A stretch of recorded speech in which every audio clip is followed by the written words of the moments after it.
In the 10th year of loving Santino, I suddenly realized it all felt meaningless. I stopped clinging to him, stopped showing up in front of him, stopped sending him messages. I even went to meet the marriage candidate my family had arranged for a business alliance. The day my arranged match drove me home, Santino stepped out slowly from the shadows beneath my apartment building. His gaze shifted from my companion's face to mine, and then he let out a cold laugh. "So you broke up with me because you found a new target, huh?"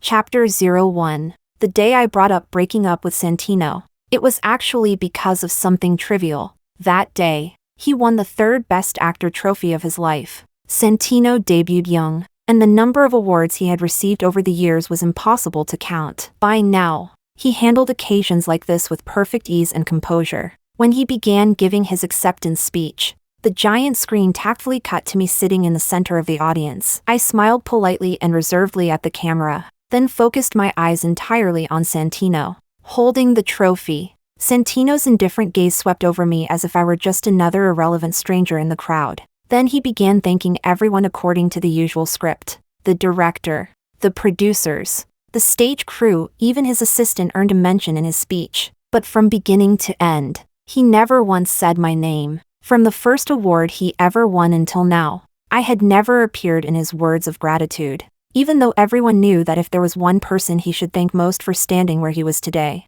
it was me, not to mention all the resources and connections I had poured into him over the years. 2 years ago, while filming the movie that won him this award, he encountered a landslide. The roads were destroyed and buried under fallen rocks. I was the one who mobilized every connection I had to assemble a helicopter rescue team and fly directly into the disaster zone. I was a pampered rich heiress who had never suffered a day in her life. Yet I stayed beside the rescue team the entire time. In the end, everyone else was close to giving up. But I didn't. Afraid the shovels would injure anyone buried beneath the mud, I dug with my bare hands instead. My hands were torn open, bloody, and covered in wounds before I finally pulled him out from the buried air raid shelter. Later, even the doctors said that if they had been even a little later, just a little, he would not have survived. I hadn't cried when I first heard he was missing. I hadn't cried while rushing there with the rescue team. I hadn't cried even when everyone around me had already started preparing themselves for the worst and gently urging me to accept my grief. But at that moment, holding the unconscious Santino in my arms, I finally broke down sobbing uncontrollably, grateful that fate had not taken him away from me. Even his fans, who had always disliked me, were comforting each other online beforehand this time, pretending to be gracious and saying that if Santino mentioned me in his acceptance speech, they could understand. But tonight, there was still no mention of me. It was actually such a small thing. I didn't care whether he thanked me in this glamorous arena of fame and vanity. What hurt was realizing, through every deliberate act of neglect from him, that no matter how much I had done for him, the only person ever moved by it was myself. In Santino's world, I was probably meant to remain an unspoken role forever, a silent character who knew her place, a background decoration in his life, not someone who appeared during his happiest moments to remind him that the reason he stood where he did today was because he had a girlfriend powerful enough to pave the road for him.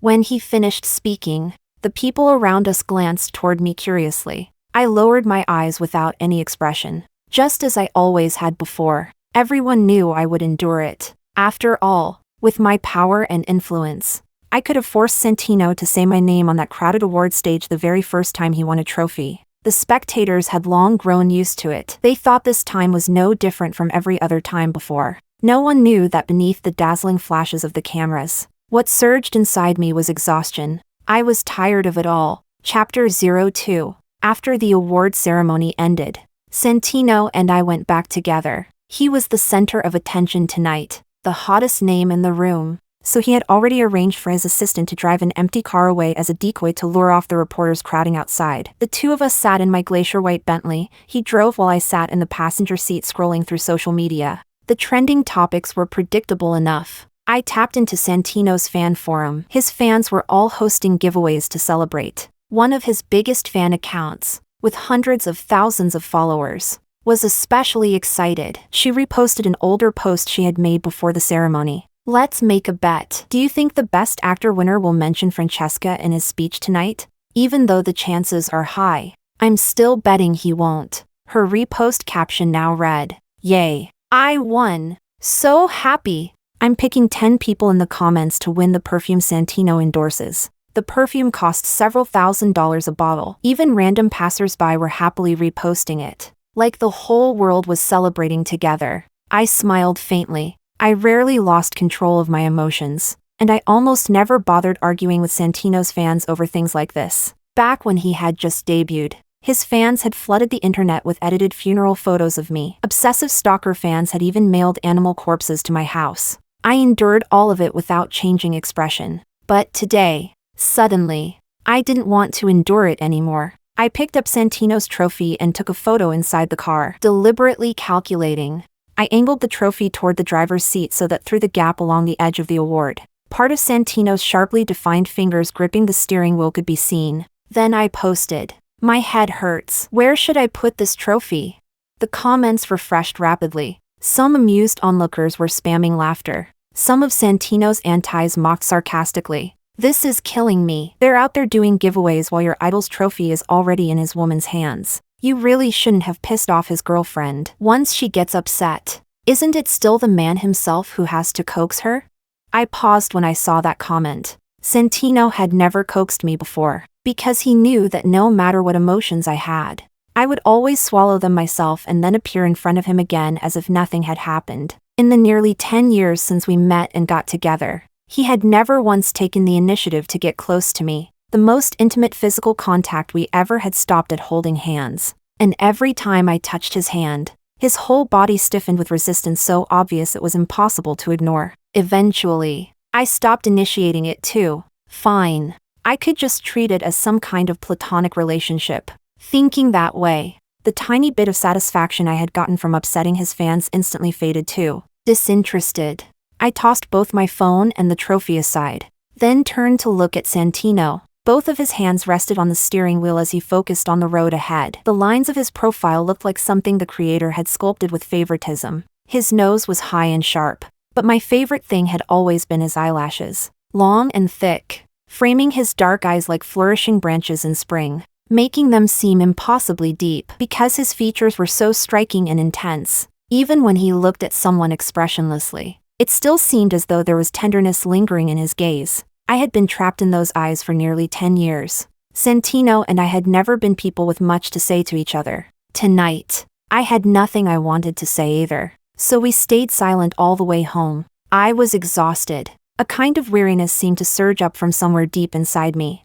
making everything feel unbearably meaningless. Afraid I might say something irreversible in the state of exhaustion and impulse, I went to take a shower first. When I came out, Santino was looking down at his phone. Only when he heard my footsteps did he lift his head. I still couldn't read his expression. His voice was cold, detached, like he was simply stating a fact. "Francesca, she's just my fan. She only posted because she was happy." Was it really worth targeting her over this?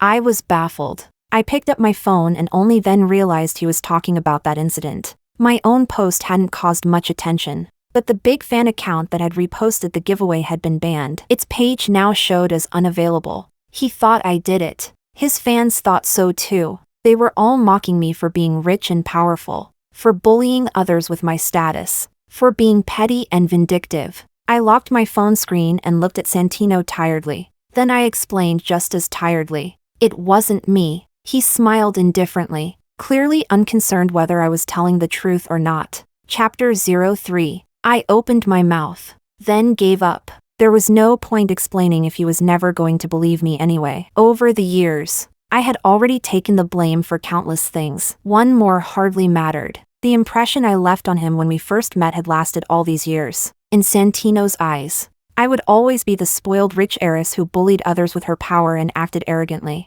But the anger that had been building inside me ever since the award ceremony still refused to settle, especially seeing that expression on his face now. So after a pause, I still couldn't hold it back. I tried my best to control my emotions and asked calmly, "Santino, we've been together for so many years. In your heart, am I always just some spoiled rich girl who throws her weight around?" Santino looked up at me. He said nothing. He only stared quietly. But the answer was already painfully obvious in that silence. And in that exact moment, I suddenly didn't want to continue anymore. I looked at him. Santino looked back at me. When our eyes met, his expression was calm and detached, as it always was whenever he faced me. He never showed extra emotion toward me. Even years ago, when I had completely broken down and smashed every antique vase in the house while hysterically asking whether he loved me or not, he had worn the same calm expression, cold, detached, standing to the side like it had nothing to do with him while he watched me lose control. And then he had said, "Francesca, you already know the answer. Why insist on digging deeper?" After that, I never asked him again. And now, it was the same. I looked into his eyes. They were dark and unfathomable. I couldn't see emotion in them, couldn't see warmth, couldn't even see myself reflected there. I couldn't describe what I felt in that instant. It was like a balloon that had been blown fuller and fuller until it was about to burst, only for all the air to suddenly escape at once. I felt ridiculous. In fact, I actually laughed. I just laughed softly like that. And in the same instant, I made a decision. I heard my own voice, calm beyond belief. "Santino, let's break up." In the nearly 10 years since we first met and got together, this was the first time I had ever brought up breaking up with him, because Santino would never be the one to say it first. I remembered a long time ago, back when Santino had just started transitioning from television dramas into films. I had handed him the best resources possible, supported him so aggressively that even my father couldn't stand watching anymore. Not too harshly, but with pointed meaning. He reminded me, "Francesca, he doesn't love you." At that age, I was recklessly fearless for love. How could I possibly listen? I asked my father, "If he doesn't love me, then why doesn't he leave me?"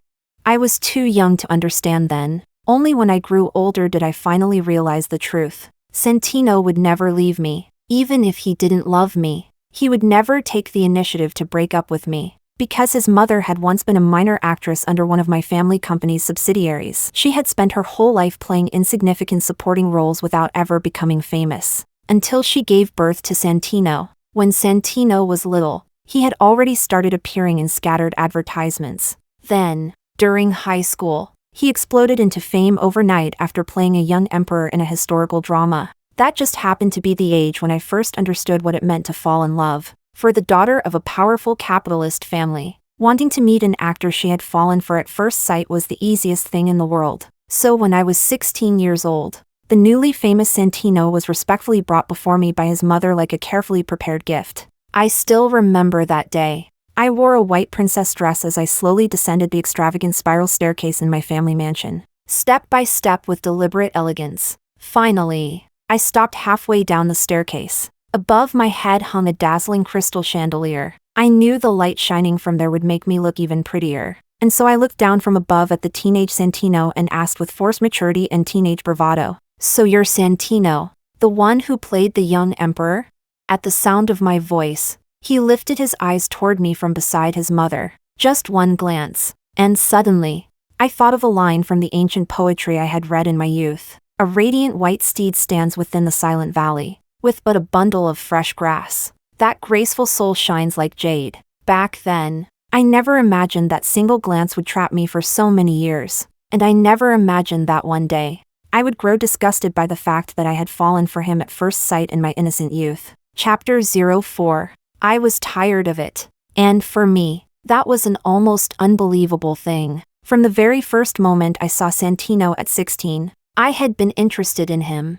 Then little by little, I got to know him, fell in love with him, confessed to him, and got together with him. He had never rejected me, and because of that, I once believed ours was the most beautiful beginning to a love story. What I didn't know was that he had only gone along with it because his mother asked him to endure it. His task was simple: keep this spoiled heiress happy, never disobey any of my requests. Now that I thought about it from his perspective, it honestly sounded suffocating. That was why, when it came to me, he was never proactive, but never rejecting either. Even if one day, on a whim, I had suddenly said, "Santino, let's get married," he probably would have calmly taken his ID documents and gone with me to the marriage office without objection. That was his attitude toward me. By the time I finally understood everything, I had already been trapped for years. I could no longer leave easily and gracefully. At the time,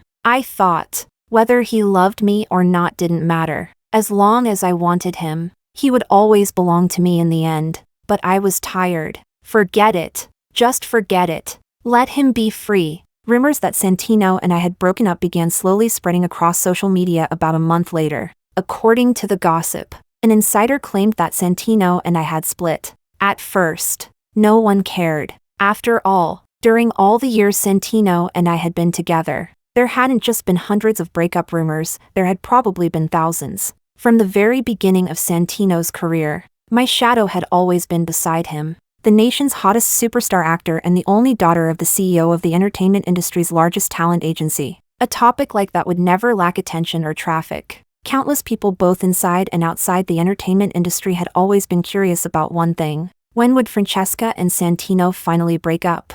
And honestly, it was strange. It felt like no one had ever truly believed that Santino and I would make it to the end together. Maybe everyone could see it. Santino had never loved me. Even now, after Santino had become a 3-time Best Actor winner, any slight disturbance involving the messy love story between him and me could still trigger enormous public attention. At first, it was just confusion from some of Santino's fans. Strange. Why has Francesca been completely quiet lately?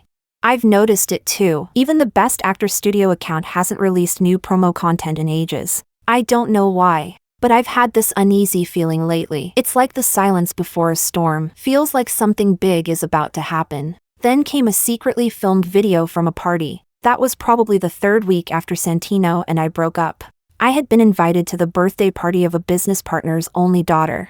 I wasn't very close to her, though I had heard things about her before. We all moved in the same elite circles. After all, apparently, while studying abroad, she had been rebellious and wild, living completely without restraint. El angulo de la grabación clandestina era extrañísimo. Todo lo imagen temblaba, pero el sonido se escuchaba con claridad. Y aún así podía verse aquella heredera sentada en el sofá frente a mi rostro indifferent. The heiress asked me, "Hey, Francesca, I'm pretty interested in your Best Actor boyfriend Santino. Mind lending him to me for a couple days?" In the video, I lowered my head and took a sip of champagne. Then, in an extremely calm tone, I replied, "He's not my boyfriend anymore." And the video cut off right there. The person who uploaded it posted it on a small social media platform with the caption, "What's going on? Francesca actually broke up with Santino?"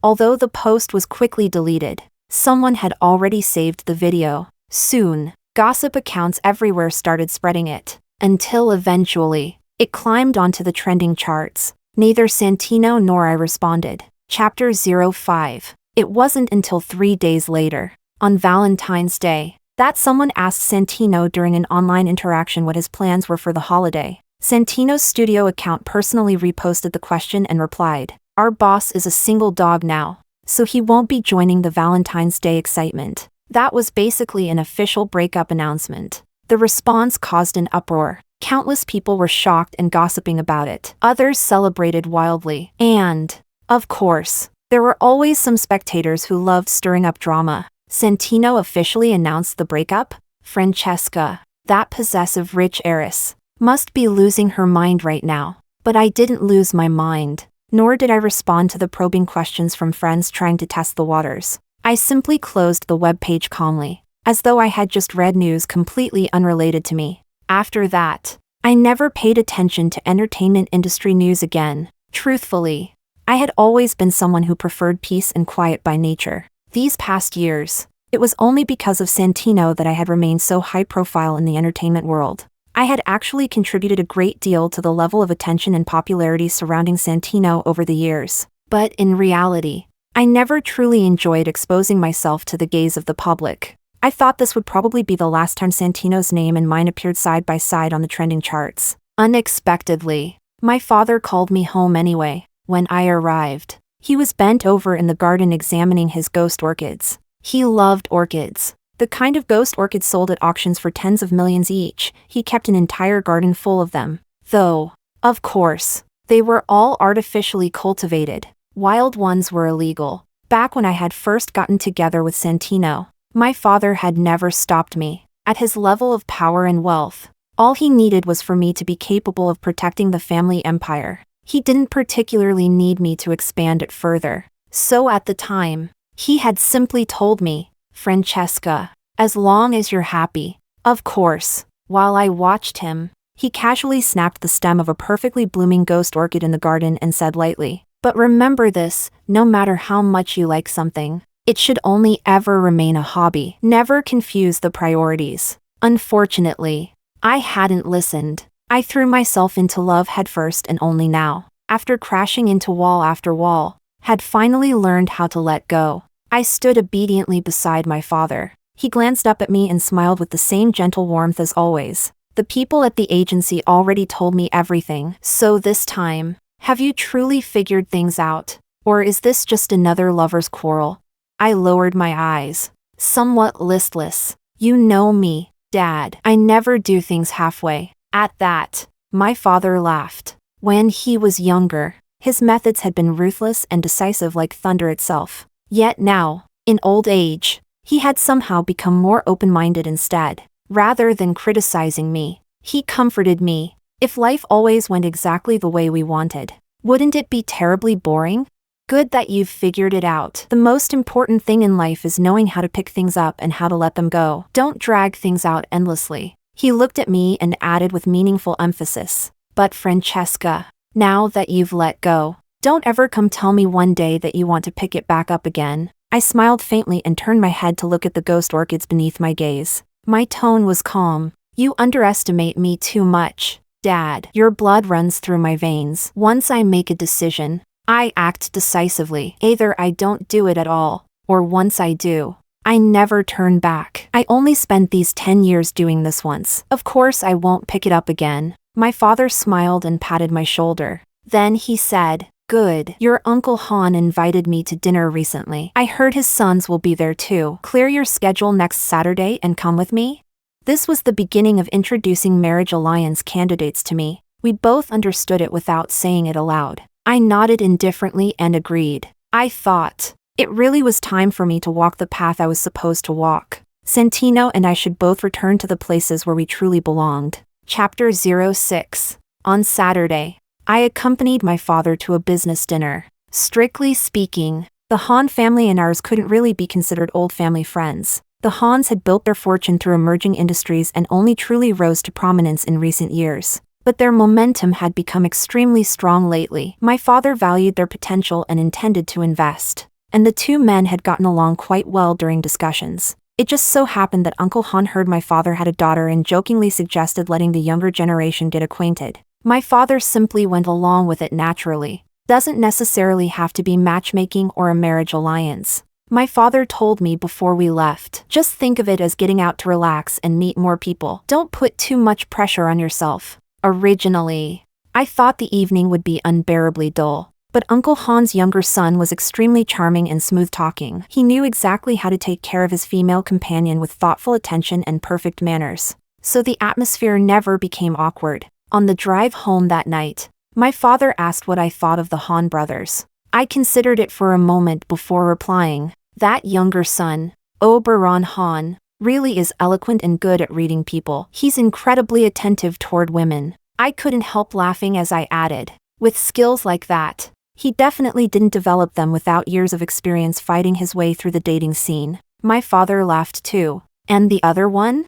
The other one was named Lissandro Han. Honestly, my impression of Lissandro wasn't bad at all. Compared to his silver-tongued younger brother, he spoke much less and carried himself with a restrained, gentlemanly air. But being quiet didn't mean he lacked social skills. Every time I deliberately teased Oberon, Lissandro would step in at exactly the right moment, polite without being overly eager. It felt more like casual conversation between ordinary friends. He never fawned over me just because I was the investor's daughter. In that regard, he handled himself far better than his younger brother, who only knew how to charm women, and I could tell he was very knowledgeable. But just before voicing my opinion of him, I suddenly laughed for some reason, because of how favorable my first impression of Lissandro was. And because he had appeared at such a perfect time, I suddenly thought, if this were a romance novel, Lysandro would probably be the true male lead arriving dramatically out of nowhere, the one who helps the heroine recover from heartbreak and humiliates the shallow ex-boyfriend she once foolishly loved.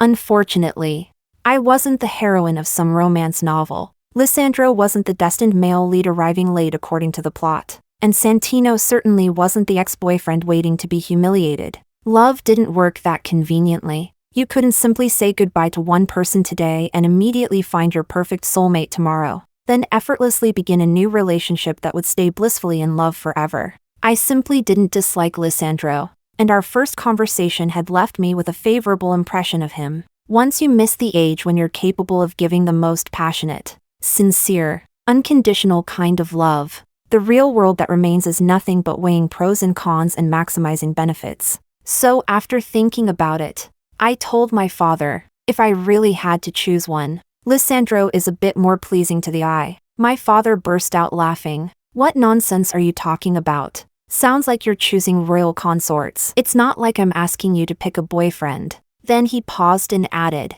your Uncle Han and I have basically finished discussing the investment matter. I'm planning to hand the follow-up work to you so you can get some practical experience. Since you seem to like Lysandro more, I'll mention it to your Uncle Han and have you coordinate directly with him. I looked confused. Aren't they both Han family sons? Why would you need to specifically mention that?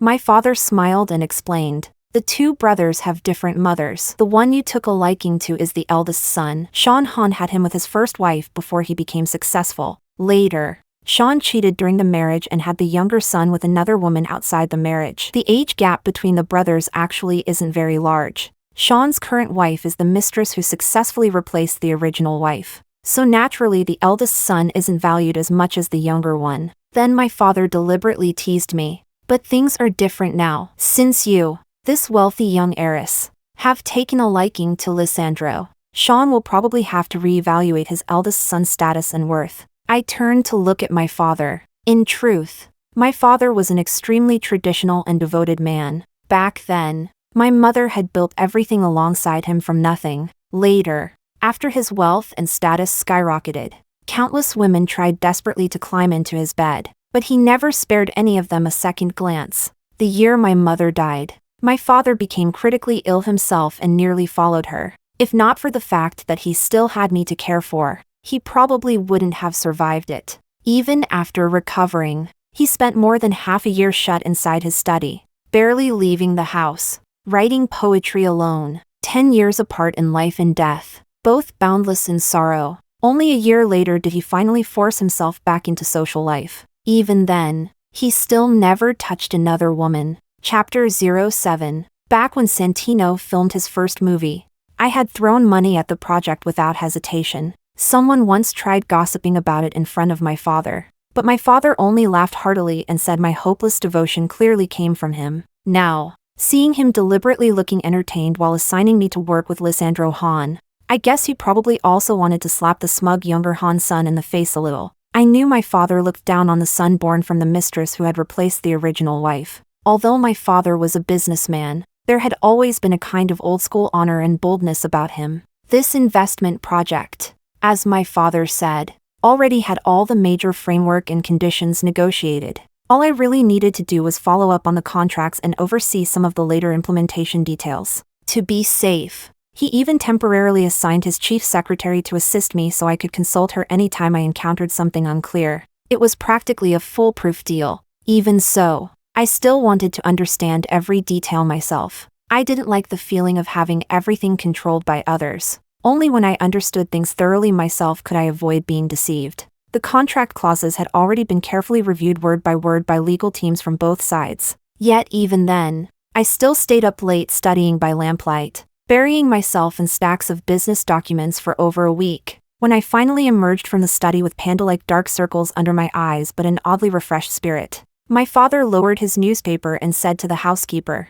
"Would you look at that? The sun really is rising from the west today." Everyone in the room burst into laughter. Aunt Cheong immediately began fussing about making nourishing soup for me. While drinking the soup, I sat down and casually opened my phone to scroll for a while. Maybe it was coincidence. I hadn't checked my social media feed in a very long time. Yet the moment I opened it today, I saw a post from the wealthy heiress whose birthday banquet I had attended last time. She had posted a selfie. In the background was Santino attending a luxury brand event. Her caption read, "Successfully met my idol." For a few seconds, I felt dazed, because ever since the breakup, this was the first time I had seen Santino again. I was the kind of person who believed things should be clean and decisive. Once something ended, it ended. I never dragged things out or stayed emotionally entangled. And once I truly made a decision, I never looked back. Besides, over the past month, I had been constantly busy attending business functions and learning under my father.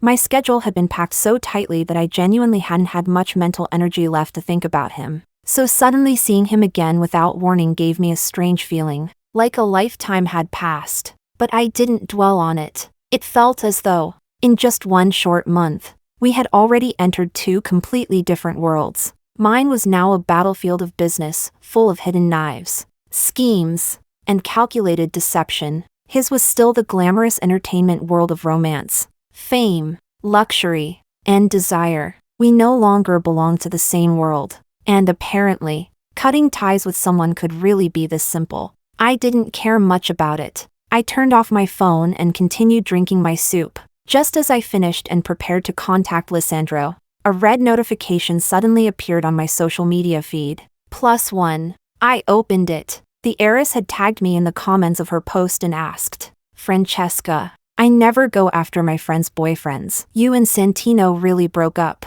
right? Then you won't mind if I pursue him?" I scrolled upward and saw that one of our mutual acquaintances had commented beneath her post earlier. "Santino? Everyone knows he's Francesca's personal property. There's even an old saying for it. What was it again? Right, a golden house hiding a beauty." Teresa, are you seriously planning to steal a man from Francesca? Chapter 08. There were many more comments teasing her in the same way, which was why she directly tagged me beneath them. In truth, ever since I told Santino we were breaking up, I had never contacted him again, nor had I appeared in front of him again. As for blocking or deleting him, I simply felt there was no real need for it. Even the belongings I had left at his place were handled through a list sent to my assistant so she could pack them up for me. Everything, including all the little things he had casually given me over the years, the small gifts I had once treasured so carefully. Every single one of them was hauled directly to the dump and incinerated. I had acted with such ruthless finality, such all-or-nothing determination, because I truly intended to sever everything between us completely. Originally, I didn't plan to reply at all, but after thinking about it, I realized I had never publicly stated my stance. And honestly, constantly being tied together in other people's eyes with someone who no longer had anything to do with me was troublesome. Besides, Santino probably didn't want to be associated with me anymore either, so I replied with just 2 words. "Be my guest." Teresa replied quickly. She sent a smiling emoji and said, "Then I'm really going to make my move." I didn't respond again, but later that night, just before going to sleep, I noticed that Santino had liked her post. So they had already added each other privately this quickly. Teresa really moved fast when it came to pursuing someone. I didn't know what kind of mindset Santino had. Santino had always lived a rather ascetic life. He never posted on social media and rarely interacted with anyone online. Throughout all the years we had been together, he had never once liked or commented on any of my posts. Though, to be fair, I rarely posted anything myself. So seeing his like beneath Teresa's post was honestly quite surprising. Holding my phone, I thought that Santino had probably also seen my "Be My Guest" reply to Teresa. He was probably feeling relieved now. Francesca, the woman who had hidden him away in a golden house for all these years, had finally decided to let him go. I laughed quietly to myself. Then I whispered softly to my phone, "Congratulations on your freedom, Santino." Chapter 09. My first collaboration with Lissandro went very smoothly. Honestly, Lissandro and I were actually quite similar in personality. We were both people with a strong sense of distance and personal boundaries. Neither of us liked overly familiar people or those who lacked a sense of limits. So interacting with each other felt naturally comfortable, little by little, despite both of us having calm and restrained personalities. By the time the contract was signed, we had somehow become the kind of friends who could occasionally tease each other and joke around. Of course, I also saw Oberon. He was the sort of true villain who never bothered hiding what he felt. Perhaps he couldn't understand why, despite the fact that he had been the one constantly making me laugh that day. I had ultimately handed the opportunity to his quiet and reserved older brother instead. So every time he saw me, he wore that fake smile that never reached his eyes, looking bitter, calculating, and unwilling to accept it. Meanwhile, I greeted him as calmly as ever, with his level of scheming and narrow-mindedness. This was probably as far as he would ever go in life. The signing ceremony between Lissandro and me had also been quite grand. Once market capital reached a certain scale, even the slightest shift in direction could affect the economy and stock prices. This was the first time I had publicly appeared as the lead figure behind an investment worth several billion. The amount itself wasn't huge, but this was only the beginning. More people were interested in what my appearance this time represented. Was my father preparing to retire? Was he planning to hand his business empire over to me? Did the partnership between our family and the Han family signal the beginning of a brand new commercial alliance? I didn't care much about any of it. Business and finance sounded sophisticated, but most young people nowadays barely paid attention to such things. I only cared about international trends and global dynamics. Finally, during the last stage of the contract signing, flashes exploded everywhere around us. Lissandro and I each held a copy of the agreement while smiling toward the cameras, marking the successful conclusion of the first phase of cooperation. After the media dispersed, Lissandro invited me to dinner. We had actually eaten together many times already, but those had all been business negotiations. Every meal had involved assistants and lawyers sitting around us, with every sentence carefully measured before it was spoken. This time, however, he stood beneath the glittering lights of the skyscrapers and smiled at me. Lissandro was very handsome. His demeanor carried a restrained sharpness and understated confidence, making him both pleasant to look at and easy to be around. He told me, a personal invitation, no business talk, just gratitude. I laughed and teased him openly. Then I'm definitely going to extort an expensive meal out of you. He took me to a private courtyard restaurant. One dish in particular, a braised pork belly with rouge fish, was so delicious that I completely abandoned any concern for elegance or table manners. Sitting across from me, Lissandro couldn't help smiling.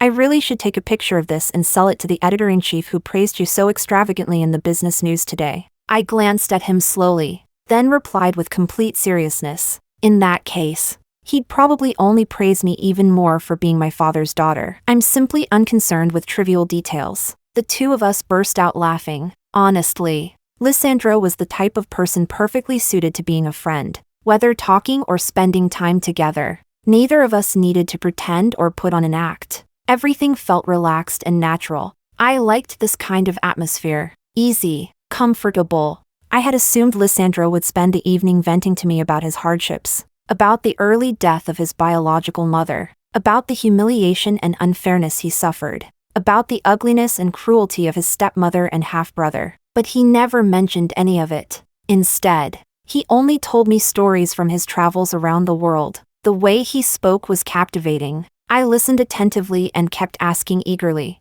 and then? What happened next? By the end of the meal, I still felt unsatisfied, as though I wanted to keep listening. Only when dinner was over and he stood to walk me home did he finally turn his head slightly and lower his eyes toward me. The constant smile in his eyes had faded. Distant city lights reflected within them now. His tone remained calm, but there was unmistakable sincerity hidden underneath when he asked, "Francesca, why me?"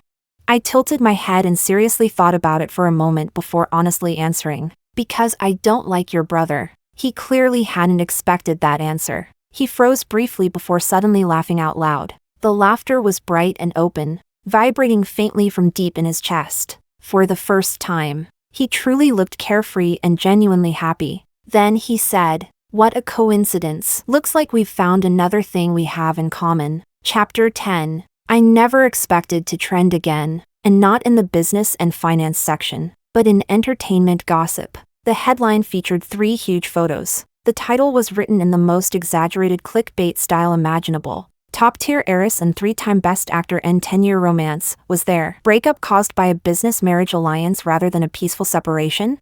The accompanying photos were even more suggestive. One was of Lissandro and me standing side by side holding a business contract while shaking hands. Another was a secretly taken photo of Lissandro opening the car door for me after dinner and placing one hand above the roof of the car so I wouldn't bump my head while getting inside. Although the photo was blurry, it somehow captured him looking exceptionally graceful and gentlemanly. The entire image was visually pleasing. The third photo was an old picture of Santino and me together. The article itself was written dramatically and skillfully. It started with the 10 years I spent chasing after Santino, then shifted toward the investment cooperation between the Han family and mine, before moving on to describe how perfectly matched Lissandro and I appeared in both status and appearance. Finally, the article speculated with lingering excitement. Perhaps the breakup between Santino and Francesca wasn't because Francesca had finally grown tired of her one-sided love and Santino's indifference, as rumors claimed. Perhaps it was because Francesca was preparing for a business marriage alliance with the Han family and had therefore chosen to abandon the best actor instead. Honestly, the writer's storytelling ability was excellent. The entire thing was thrilling and immersive, written as though the author were personally one of the three people involved. To be fair, if I weren't one of the people in the story, I probably would have enjoyed the gossip too. The twists and reversals were dramatic enough to keep anyone entertained. So naturally, reposts and comments exploded almost instantly, practically threatening to crash the servers. I casually glanced through the comments. At the top were all the fan-controlled posts promoting Santino's newest drama project. Buried among them was one ordinary comment from a passerby. The tone sounded hesitant and cautious. "Help, am I the only one who thinks Francesca smiling beside this man actually looks incredibly well-matched and equal?" I burst out laughing, treating it like a joke. I screenshotted the comment and sent it to Lissandro. But the instant I sent it, I suddenly felt that something about it wasn't quite right. So I immediately unsent the message. Still, Lissandro replied almost instantly with a single. After pausing briefly, I apologized to him for dragging him into the mess of my romantic gossip. His response, however, was completely unconcerned. He's the one with bad taste. Who exactly he referred to, and what he meant by bad taste, was honestly a little too ambiguous. I felt that if I responded further, the conversation might become flirtatious in a way I didn't want. I actually liked the relaxed friendship Lissandro and I had now. There were already business interests tangled between us, and if I wanted to preserve the comfort of our current relationship, then making things more complicated wasn't a good idea. So I didn't reply. I didn't take the gossip seriously anyway. The internet moved fast these days. Every day there were countless news stories and scandals. One topic faded while another rose. People's attention spans were scattered. Nobody focused on a single story forever. What I didn't expect was that a week later, this matter would suddenly flare up again. Santino's new relationship was exposed. I didn't learn this because I cared enough to follow it. I learned because the new girlfriend wasn't Teresa, the same Teresa who had publicly tagged me before to ask whether I minded her pursuing Santino. Instead, rumors said it was Augustina, the female lead from Santino's newest film.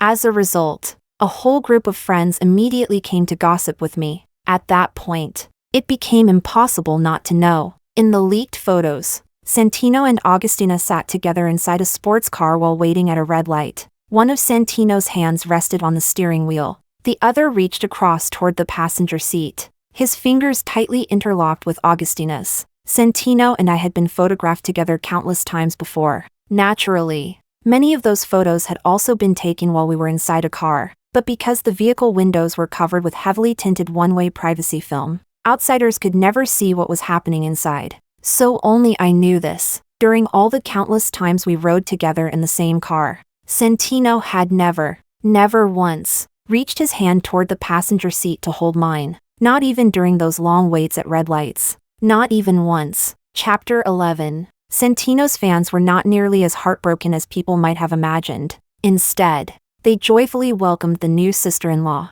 flooding social media with blessings and wishing the couple happiness. How strange. I had always tried my best to stay low-key, never acting possessive or craving attention. Yet Santino's fans had hated me for no reason from the very beginning. The way they behaved made it seem as though anyone in the world could be with Santino. Anyone except me. That irrational hatred. Santino had always been a low-profile person, so the fact that he suddenly drove a flashy sports car around without caring about paparazzi exposure made many people suspicious. A lot of people speculated that the relationship reveal was probably just promotional hype for his new movie. Truth and lies mixed together endlessly. In any case, I had no interest in paying attention to any of it. Time passed in a blur. The next time I saw Santino was a month later. He was waiting downstairs outside my apartment building. Actually, when I first returned, I hadn't noticed him at all. This apartment complex was my private residence. Security was extremely strict, and entry required rigorous resident verification. The guards probably recognized Santino, which was why they had allowed him inside. What made things awkward was that, on that particular night, Lisandro had been working overtime with me on a business proposal. After we finished a late-night meal together, he drove me home. Just as we reached downstairs and were about to say goodbye, I suddenly heard someone call my name, Francesca. I turned toward the direction of the voice, probably to avoid attracting attention. After all, he was a major celebrity. Santino had been standing hidden in the shadows near the landscaping. Only now did he slowly step beneath the streetlight, revealing himself. I was a little surprised. It had already been nearly 5 or 6 months since the last time I saw him, since the day I asked him to break up with me. Now he walked toward us slowly, step by step. Only when he stopped about 2 or 3 steps away from me did he finally lift his gaze. His expression was calm. His eyes swept briefly across Lisandro before quickly returning to my face. Almost instantly, Lisandro shifted slightly in front of me in a protective gesture. Still, his tone remained courteous and impeccably polite as he asked Santino, "Sir, waiting here this late at night, is there something you need?" Santino stayed silent for a very long time. Then, for some reason, he suddenly laughed at himself softly. His gaze lingered on Lisandro's face for a while before finally turning back to me. His voice was cold. I couldn't tell what emotion hid beneath it as he asked, "Francesca, did you break up with me because you found this new target?"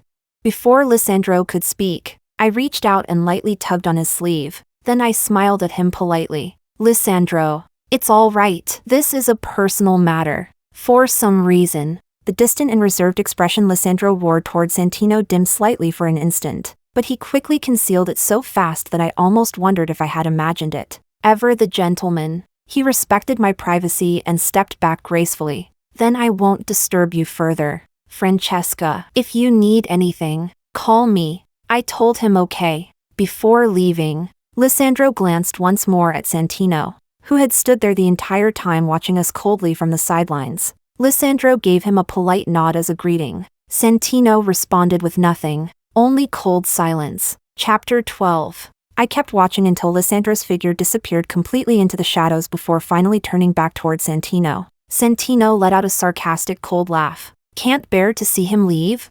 I ignored the mockery and replied calmly, "Santino, whether you believe me or not, I only met Lisandro after breaking up with you. We are simply business partners. I won't allow you to make those kinds of assumptions and slander him." There was a warning hidden in my tone. Honestly, I rarely spoke to Santino like this. Yet for some reason, instead of becoming colder, his expression gradually softened under my warning. He looked at me and took another step forward, as though he wanted to grab my hand. "Francesca." Almost instinctively, I stepped backward to avoid him. The movement happened entirely subconsciously. Only after doing it did I realize what I had done. Santino froze in place. For a fleeting moment, something like hurt confusion flashed across his face. If this had been before, I would already have softened. But now, I felt absolutely nothing. I was only puzzled by why he had come here tonight at all. Suppressing my impatience, I asked, "Santino, why did you come looking for me tonight?" That trace of confusion slowly disappeared from his face. The familiar coldness returned to his eyes. He stared at me before asking word by word, "Was it you who had Augustina blacklisted?" Honestly, it took me several seconds to even remember who Augustina was. Then I recalled his recently publicized girlfriend, the female lead from his new movie, a completely irrelevant stranger I had already forgotten and tossed into the corners of my memory. And he came here for this? I let out a tired sigh. I truly felt exhausted. If before I had merely grown tired of the unequal dynamic in my relationship with Santino, now I was tired of him as a person. I wanted to explain, but before the words could leave my mouth, I became so angry I almost laughed instead. I looked at Santino quietly and asked in the calmest tone possible. Santino, during all the years we were together, honestly, have you ever actually seen me use my power to bully people? He instinctively fell silent. I continued. Maybe you should ask Teresa. She only announced she wanted to pursue you, and you immediately embarrassed her publicly. Santino, not everyone has as much patience as I do. After saying that, I turned to leave, but Santino suddenly called out behind me. Francesca, you're always like this. I turned back. Santino stood beneath the streetlight, even standing in such bright light. He still somehow looked as though he belonged inside the shadows. Standing there, he remained just as handsome as the boy I first met years ago. When I looked at him, I still thought of the line that had once amazed me in my youth. A radiant white steed stands within the silent valley, with but a bundle of fresh grass. That graceful soul shines like jade. The image of that young boy still remained deep within my memories, but my heart would never again stir for him. Not even the slightest bit. Chapter 13. Santino looked at me.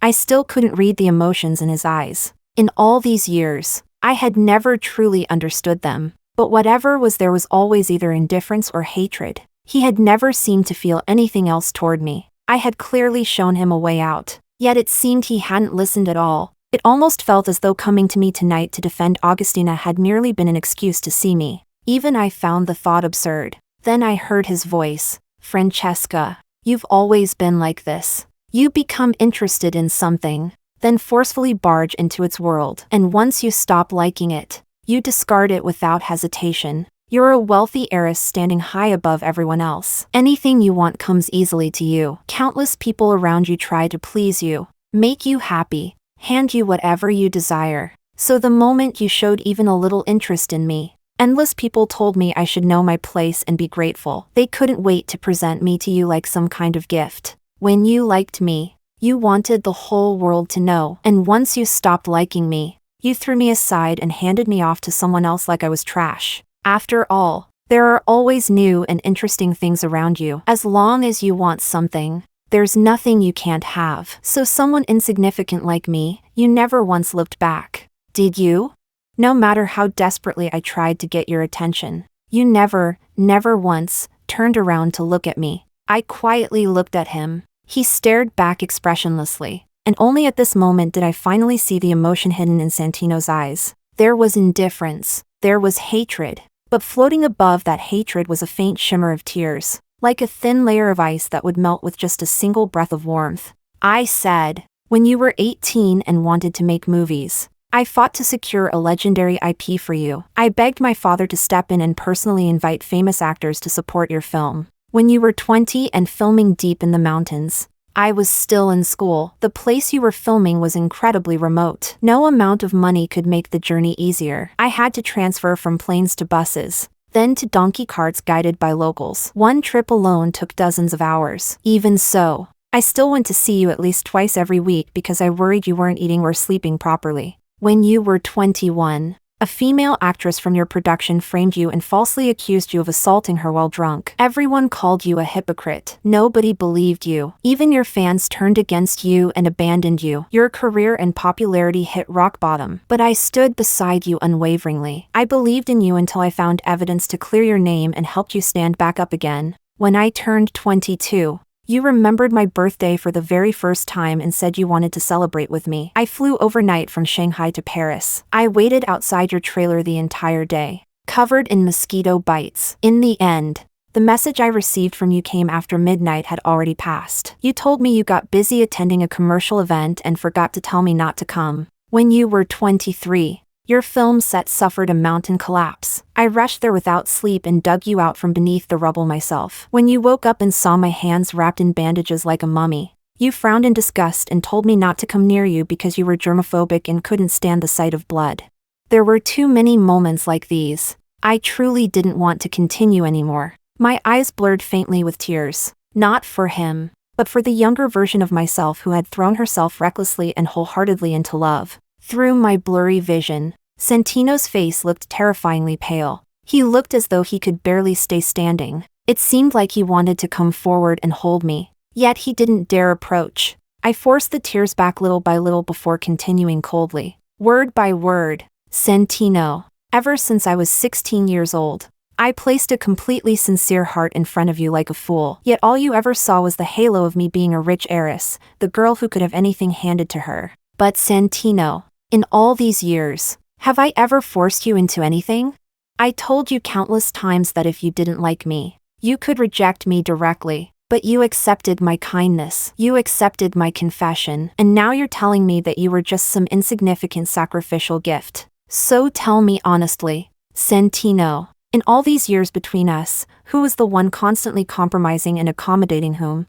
After saying that, I truly didn't want to look at him anymore. So I said, Santino, let's end this properly. I hope you never appear in front of me again. Chapter 14. I was still depressed for several days afterward. Lisandro probably wanted to cheer me up, so he took me to a horse ranch and gifted me a young foal. It had wet, shining eyes and a damp little nose. Very cute. I placed a sugar cube in my palm, and it stretched out its wet tongue to lick it. I was ticklish, so I finally laughed. Standing beside me, Lisandro quietly let out a breath of relief, as though he had finally stopped worrying. On our way back, we ran into Oberon with a female companion. At this point, he no longer bothered pretending. He looked at us coldly. In his eyes, Lisandro and I were on the same side now, which meant we were his enemies. Neither Lisandro nor I paid him any attention. Later, after drinking, screenshots of a chat conversation between Oberon and one of his sleazy friends were leaked and spread online as gossip. Someone had asked him whether he felt threatened since I seemed unusually close to his half-brother. Oberon's reply was arrogant. She's just damaged goods another man threw away. What's there to feel threatened about?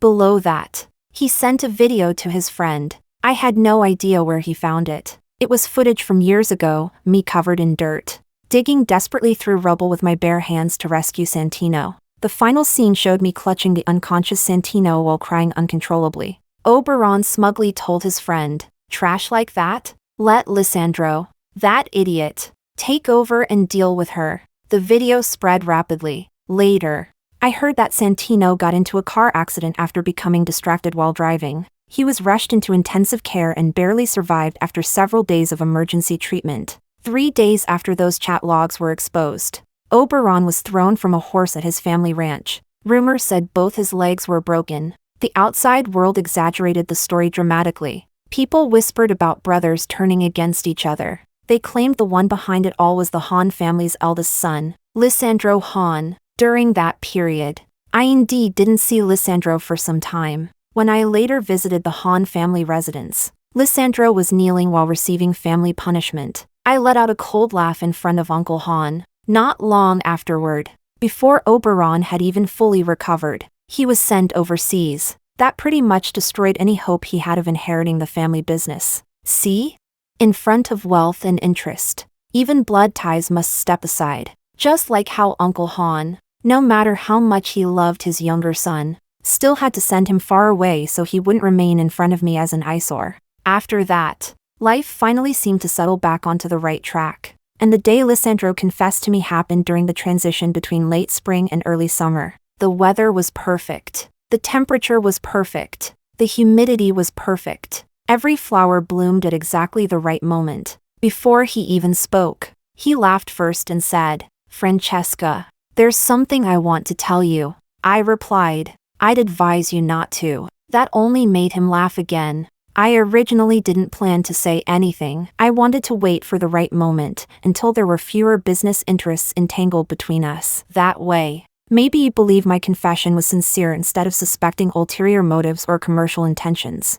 I looked at him. He met my gaze directly. But I don't want to wait anymore. There are too many accidents in life. Too many unexpected changes. And there's already one idiot standing nearby as a cautionary example, watching you like a hawk and waiting for you to change your mind. I'm just afraid that if I wait too long, things will change. I'm not Santino. I won't mistake worthless things for treasures while overlooking what's truly precious right beside me. That's why I even have this opportunity today. I don't want to miss this chance because of hesitation. Francesca, maybe you don't believe that I like you. After all, our relationship began through business interests. I don't want to feed you empty lines about being hopelessly in love with you. but I'm confident that I'll be the best choice you could ever make. I'll give you my absolute loyalty and love. Every company asset can go under your name. I'll give you every sense of security you could possibly want." He looked at me, deep laughter hidden in his eyes, and within them, I saw my own reflection, bright, burning, alive. Then he said, "Francesca, I'm not confessing because I expect an answer from you right now. I just want you to give me a chance to compete." My voice came out softly. "You know I'm not interested in love anymore. If I choose a future partner, it'll only happen after a very long period of observation and careful consideration. In the end, I'll choose whichever option benefits me the most." He laughed, completely unconcerned, completely certain. "I have an entire lifetime for you to observe me. Francesca, let's make a bet. In the end, the person who stays beside you until the very last moment will definitely be me." I laughed too. "That's a pretty long-term bet." He asked, "Are you afraid?" I looked at him. "If you're not afraid, then what do I have to fear?" He concluded decisively, "Then let's gamble on it. Francesca, a lifetime is long. That's what makes it interesting, isn't it?"